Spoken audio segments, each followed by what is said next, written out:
again, Seth here from macOS 10 Screencast.com. In this, well, additional screencast to the Keyboard Maestro review, I'd like to show you a couple of workflows, more advanced workflows, like fast user switch with Keyboard Maestro, toggling Bluetooth on and off, sharing files on Dropbox, and so on and so forth. I'd like to start this screencast today with the fast user switch. So my idea was, now that I have Keyboard Maestro running, I could get rid of some of my menu bar entries. And the first thing I'd like to remove from my menu bar was the fast user switch. So in order to create these workflows or Apple scripts, I'd like to start off by showing you how I got rid of my menu bar entry here.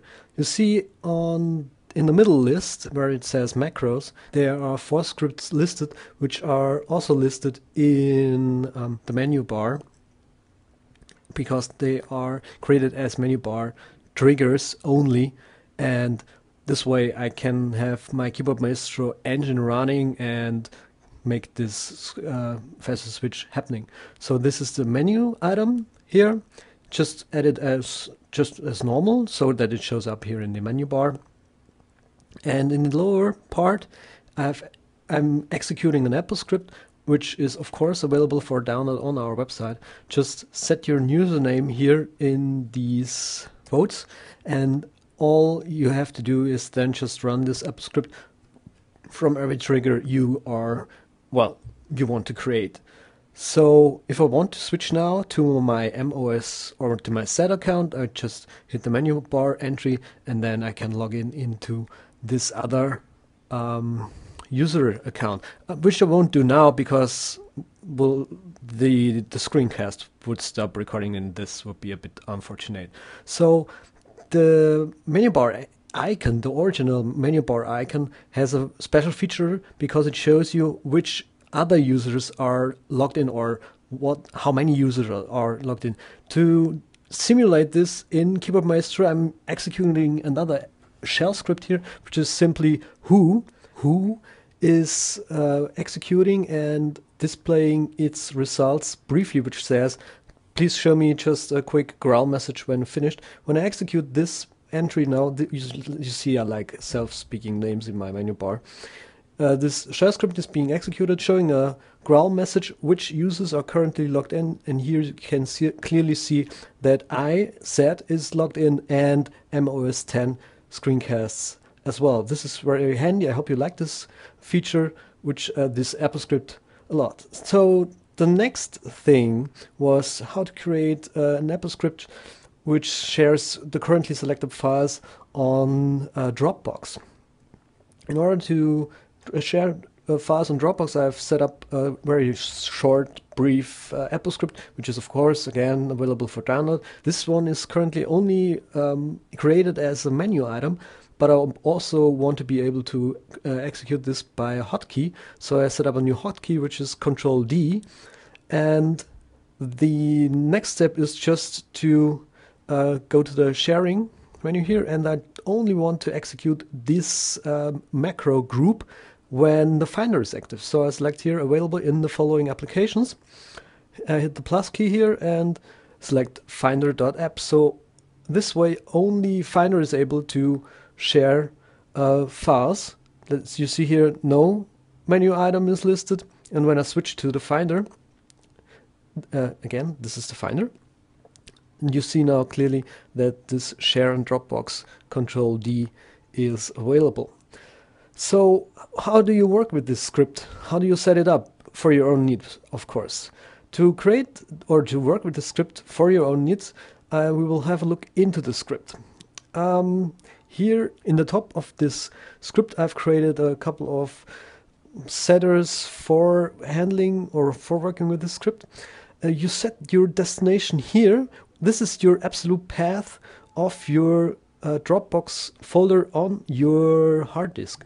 So if you have, let's say, if your name is Seth, you would obviously write here /users/Seth/Dropbox, and of course the public / whatever.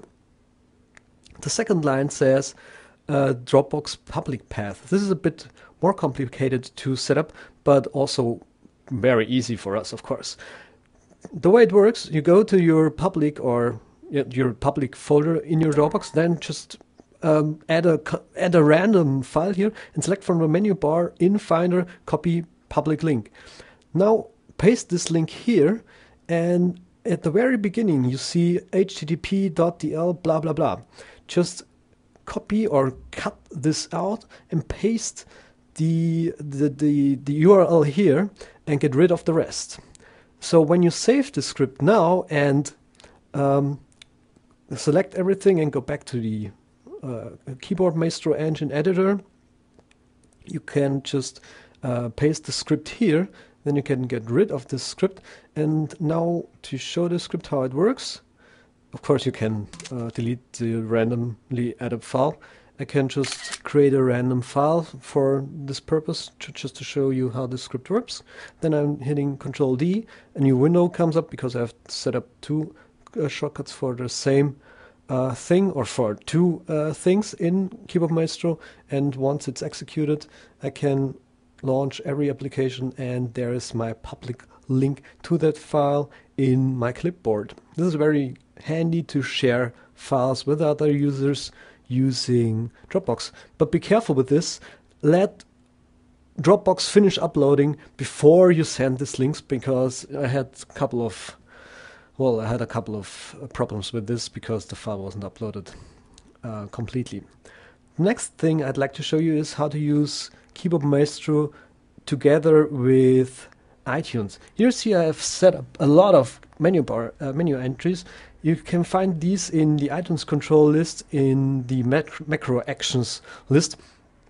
And here I added the most important ones. You see here they have no triggers specified, so they can't be executed anywhere, it seems. But if you have a look at the reviews, you are aware that there is a Keyboard Maestro server running, which is available in. I have also set up here start iTunes and quit iTunes actions, which are just process controls, and here we find quit application, or quit a specific application, of course, and activate a specific application which would launch the application. Now you can use the iPhone, of course, the iPhone version of Keyboard Maestro to control the server, which is very easy because you can control how iTunes is acting from your bed or from your bedroom. Then if you want to play something, just go to, you have set up a very low volume for this purpose or for this screencast, then just execute the corresponding menu bar entry, and now you see iTunes is playing.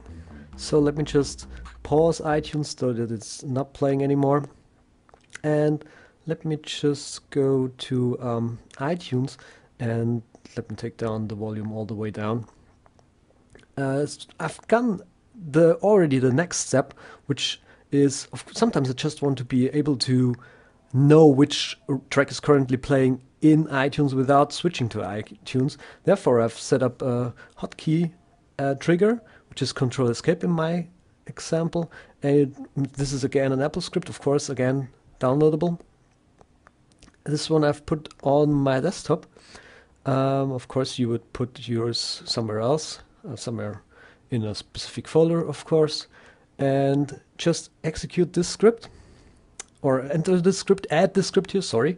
And when I go now to iTunes, and here you see this is my song and this is waiting to end, and when I get rid of all these menus now, hit my shortcut, you will see at the top right corner a grow message coming up showing the currently playing track in iTunes in the top right corner, of course. If we go now with our Keyboard Maestro server to the next track, let me just go to the next track, execute this. So the next track is now playing, and when I want to know which track is now playing, I can again hit my setup keyboard shortcut, and this will show up at the top right corner again. The next menu bar entry I wanted to get rid of was Bluetooth. Therefore I've created a new Apple script here which executes this little shell script, which first gets the status of the currently Bluetooth setting, and then switches it on and off. If it's off, it is on, and if it's on, it's off afterwards. Here you see that I have created a tell application grow helper app, because oftentimes it would be just awkward if this script would be running and we don't get any feedback of the current status of the Bluetooth. Here at the top of this script, you see the registering mechanism of this script. If you want to have a specific icon here, just add your own icon here if you want. So this script would run solely, but the last tip I want to give you is where I am keeping my scripts. You know, I'm a big Launchbar fan, therefore I want to be able to run these scripts from Launchbar as well. So I've put all these Keyboard Maestro scripts in my Launchbar actions folder so that I can execute them either via Launchbar or Keyboard Maestro, of course. So this is my last tip I can give you. To set up this with Keyboard Maestro, of course, you just need to go to Keyboard Maestro.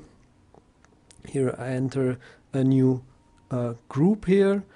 Call this item whatever you like. I again set this up as a status menu entry. Here I'm executing an Apple script again.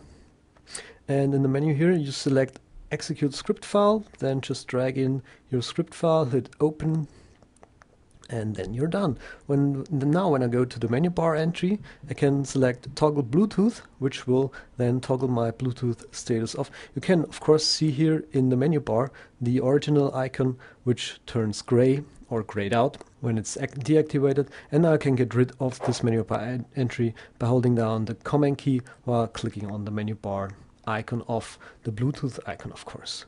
So these were about 5 little tips for Keyboard Maestro and their users. There were a lot of Apple scripts in there, I know, but I hope you still like these tips for Keyboard Maestro a lot for the users. Of course, I want to be well, I'm curious about how you are using Keyboard Maestro, so you might want to go to our website and leave me a comment how you're using Keyboard Maestro in order to give me maybe an inspiration for another Keyboard Maestro tips screencast.